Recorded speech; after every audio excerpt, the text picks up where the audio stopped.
ვაგრძელებთ გადაცემას ფინანსური სექტორის რუბრიკით. დღეს საფინანსო სექტორში კონკურენციის პოლიტიკის მნიშვნელობაზე ვისაუბრებთ. საქართველოს ეროვნულ ბანკში მსოფლიო ბანკის ტექნიკური მხარდაჭერის პროგრამის ფარგლებში, რაც საფინანსო სექტორში კონკურენციის ხელშეწყობას ითვალისწინებს, სამდღიანი ვორქშოპი მიმდინარეობს. ფინანსური მომსახურების ინდუსტრიაში კონკურენცია საფინანსო სექტორის განვითარების მნიშვნელოვანი მამოძრავებელი ფაქტორია. ჯანსაღი კონკურენცია საფინანსო სექტორში ხელს უწყობს ეფექტურობის გაძლიერებას და მომხმარებლისთვის უკეთესი პროდუქტების მიწოდებას, მეტ ინოვაციას, დაბალფასებს და გაუმჯობესებულ საერთაშორისო კონკურენტუნარიანობას. ქვეყანაში კონკურენციის მარეგულირებელი ეფექტიანი ჩარჩოს შემუშავების პროცესი ევროკავშირთან ასოცირების შეთანხმების ძალაში შესვლის პარალელურად დაიწყო, რომელიც სწორედ ევროკავშირში არსებულ მოდელს დაეფუძნა. მათ შორის განისაზღვრა მარეგულირებელი ორგანოების როლი კონკურენციის პოლიტიკის გატარების ნაწილში, რაც აკეთებს ქვეყნის მთავარი მარეგულირებელი საფინანსო სექტორის კონკურენციის პრინციპების დასაცავად პროგრესი, რომელსაც ეროვნულმა ბანკმა კონკურენციის პოლიტიკის აღსრულების მიმართულებით მიაღწია და გეგმები, რაც რეგულაციების შემუშავების და აღსრულების მექანიზმების დახვეწის მიმართულებით არსებობს. დავით უტიაშვილთან, ეროვნული ბანკის ფინანსური სტაბილურობის დეპარტამენტის ხელმძღვანელთან გავაგრძელებთ თემაზე ვცვლად საუბარს. მოგესალმებით, ბატონ დავით, მადლობა სტუმრობისთვის.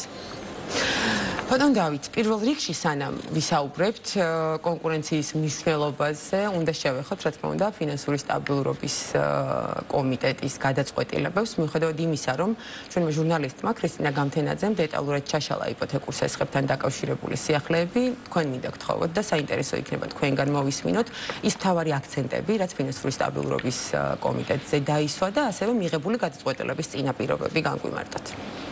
ჩვენ ფინანსური სტაბილურობის კომიტეტი, რომელიც გუშინ ჩატარდა, ეს იყო გეგმიური კომიტეტი და ტრადიციულად განვიხილეთ ფინანსური სექტორის ტენდენციები, რომელიც მიმდინარე პერიოდში აჩვენებს, რომ საბანკო სექტორი და არასაბანკო სექტორი არის ჯანსაღი, ჩვენ კაპიტალისა და ლიკვიდობის სოლიდური ბუფერები გვაქვს, აქტივების ხარისხი ერთ-ერთი ყველაზე მაღალია ისტორიულად რაც ქონია და ასევე მომგებიანობასაც თუ შევხედავთ, ის საკმაოდ ჯანსაღ დონეზე არის. საბანკო სექტორი ვითარდება, სესხების და არის დაახლოებით 18%, რაც ასევე თვლით, რომ არის მაღალი და ჯანსაღი.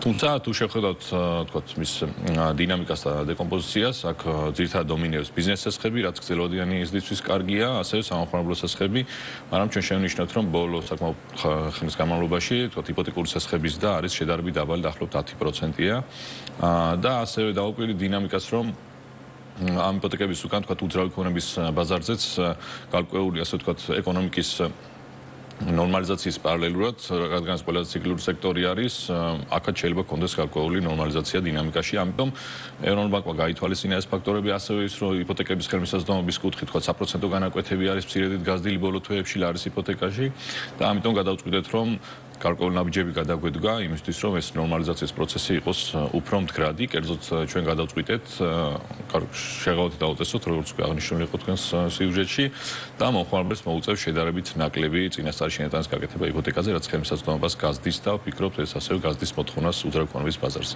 და დაახლოებით რა ვადებში განიხილავთ თქვენს ხელთ არსებული ინსტრუმენტის ამოქმედების შემდეგ უკვე ვთქვათ დასტაბილურებას იმ ნაწილში, სადაც არის ვთქვათ ჩამორჩენი.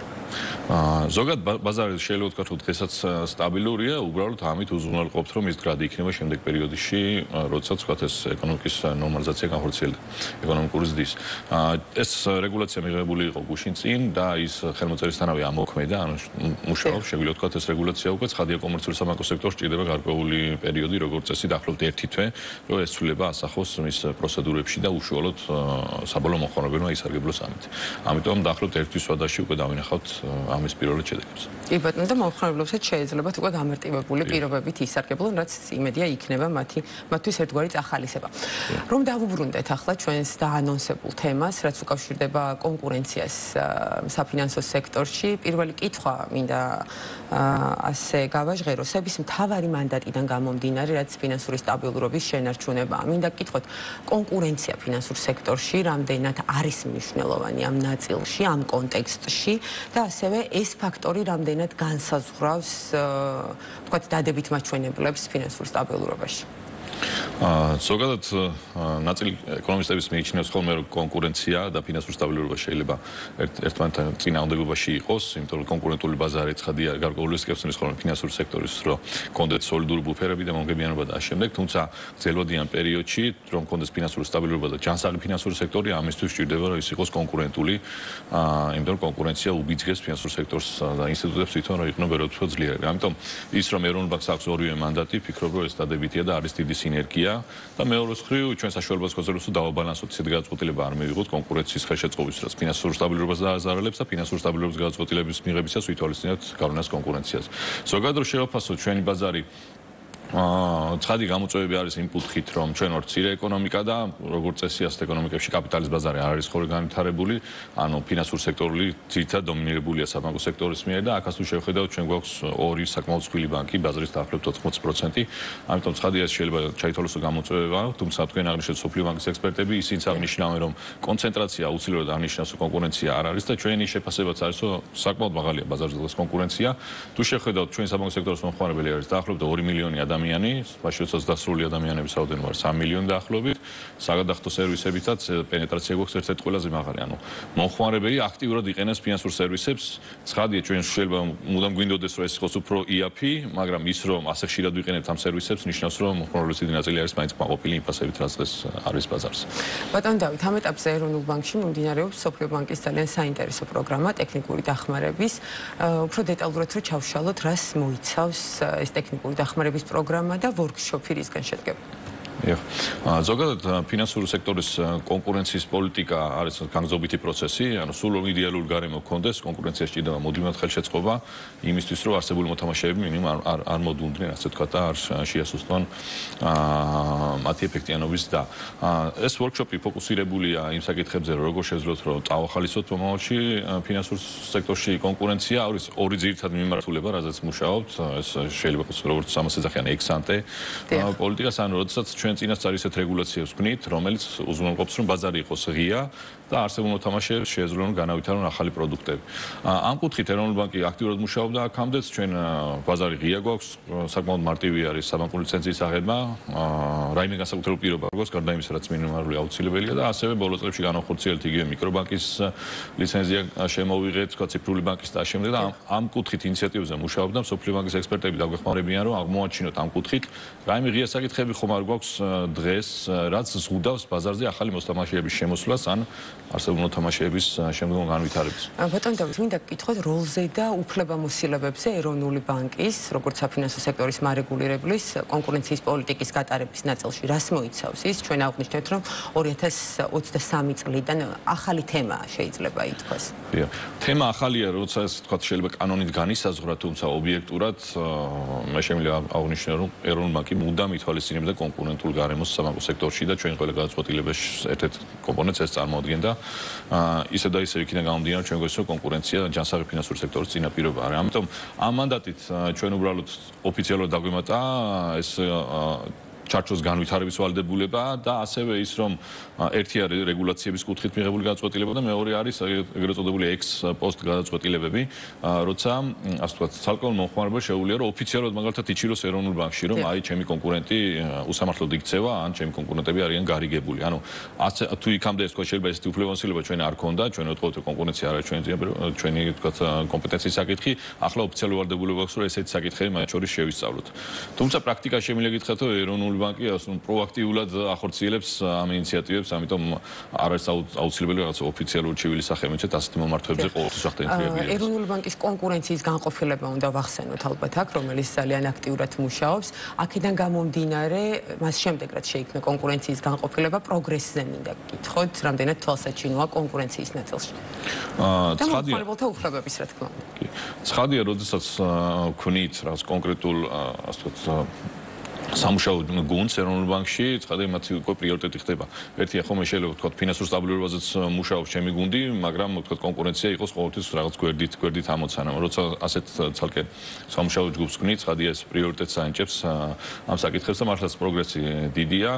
ჩვენ საკანონმდებლო ჩარჩო დავხვეწეთ, ერთია რაც კანონში იყო განსაზღვრული, მაგრამ მეორე ამას როგორ ვახორციელებთ პრაქტიკაში და ამის მნიშვნელოვანი დახვეწა მოხდა. ახლა სოფლიო ბანკის მისია დაგვეხმარება, რომ ჩარჩო დავხვეწოთ და ასევე დავაიდენტიფიციროთ დააიდენტიფიციროთ კონკრეტული პრობლემები, იმიტომ რომ მე აღნიშნე რომ ჯამურად შეიძლება ჩვენ ყოფილი ვიყოთ კონკურენტული გარემოთი, მაგრამ არის საკითხები და ახლა ვცდილობ სოფლიო ბანკის ექსპერტებთან ერთად ამ გუნდის ჩართულობით, კონკურენციის გუნდის ჩართულობით დავაიდენტიფიციროთ კონკრეტული პრობლემები, რაც ჩვენ გვაქვს და რაც შემდეგ წლებში ეროვნული ბანკის მიერ პასუხს საჭიროებს.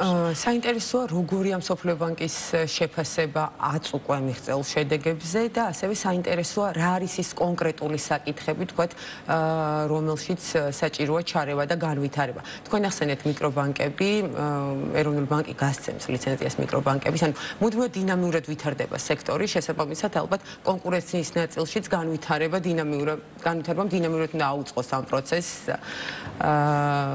ფეხი საინტერესოა როგორ ხედავს ამას სოფლიო ბანკი და რა რეკომენდაციებს გვაძლევს?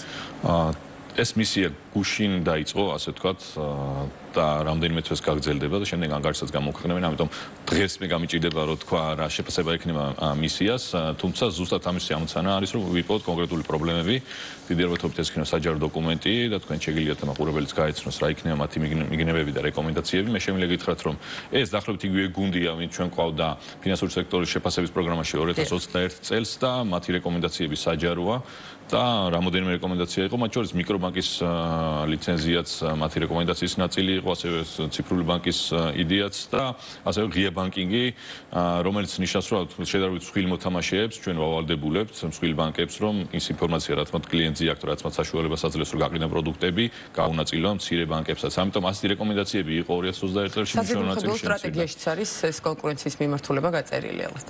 დიახ, სტრატეგიის ერთ-ერთი ნაწილი არის და ფინანსურ სექტორს პროაქტიულად წინასწარებას რომ თხოვნე ამ ინიციატივებს, რომ ისინი მომზადებული იყვნენ შედარებით იმ ბანკებმა გამოიყენონ შესაძლებლობის სახით, იმიტომ რომ კონკურენცია მე ვფიქრობ ყველა ბანკისთვის კარგია. კი ბატონო, თქვენ ისაუბრეთ ბანკებზე, საბანკო სექტორზე, მაგრამ დამატებითაც მინდა გკითხოთ თქვენი შეფასებით იმ მოცემულობით და რეალობით, რაც დღეს დგას ჩვენს ქვეყანაში, მდგრადია საბანკო სექტორი, კონკურენციის თამაშის წესები რამდენად არის დაცული და გამოწვევები ამ მიმართულებით თუ ისახება? ვფიქრობ ზოგადად არის დაცული, თუმცა დროდადრო ყოველთვის ვამჩნევთ ხოლმე რაღაც საკითხები საჭიროებს ჩვენ ჩარევას და ასეთ ჩარევები ჩვენ გავიხორციელებთ წელიწადში. თქვენ არ ვახსოვთ მაგალითად რომ საბანკო სექტორი ფლობდა არაპროფილურ აქტივებს და ჩვენ ასეთ ჩარევებს გავიხორციელებთ. საკმაოდ მნიშვნელოვანი და მსხვილი რეფორმა იყო ეს და მაშინ ეს გავმიჯნეთ და ისევე სხვა კუთხით, თქვათ, ღია ბანკინგის ინიციატივით მაქედან წამოვიდა რომ ნახეთ რომ მსხვილ ბანკებს აქვთ გაგროული უპირატესობა რომ ფლობენ მეტ ინფორმაციას. მაგალითად რეგულაცია რო შემოვიღეთ რომ სასწავლებელს გადახდის უნარიანობის შესწავლას ავალდებულებდით, მაგალითად უთქვენ ხელფასი გაქვთ მსხვილ ბანკში და სტატისტიკურად მომხმარებელი ასეა განაწილებული. ამ შემთხვევაში მას უადვილდება, იმიტომ რომ თქვენი ხელფასის ინფორმაცია პირდაპირ იცის ჩარიცხვებიდან. ღია ბანკინგი ჩვენ დავავალდებულეთ, რომ ეს ინფორმაცია გაუზიაროს სხვა ბანკებს. ამიტომ დროდადრო ჩვენ ამ შემთხვევაში ასეთ გამოწვევებს და ჩვენ ჩარევის აუცილებლობას და შემიძლია გითხრათ, რომ ამ სოფლიო ბანკის ექსპერტების მისიის ამოცანაც ეგ არის, რომ ერთად ვიმუშაოთ და დავაიდენტიფიციროთ კიდევ უფრო მეტი პრობლემები და უპასუხოთ ერთად. და თუ შეგვიძლია ვთქვათ, აი სების უახლოესი მიზანი რეგულაციის შემუშავების ჩარჩოს დახვეწის მიმართულებით, რომელი კონკრეტული საკითხი შეიძლება იყოს? ამ წუთას ესე კონკრეტული საკითხის თქვა გამიჭირდება, ისევ და ისევ ვაიდენტიფიცირებთ ამ პრობლემებს, სად გვაქვს. ცხადია, რამოდენიმე საკითხი არის, რაც შიგნით განვიხილოთ, თუმცა ამ წუთას ალბათ ადრე იქნება ამაზე საუბარი.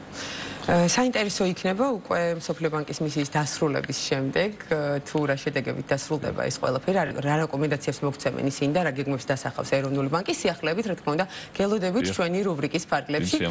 დაგემშვიდობებით, დავით უტიაშვილი, ეროვნული ბანკის ფინანსური სტაბილურობის დეპარტამენტის ხელმძღვანელი, საუბრობდა ფინანსური სექტორის ფარგლებში.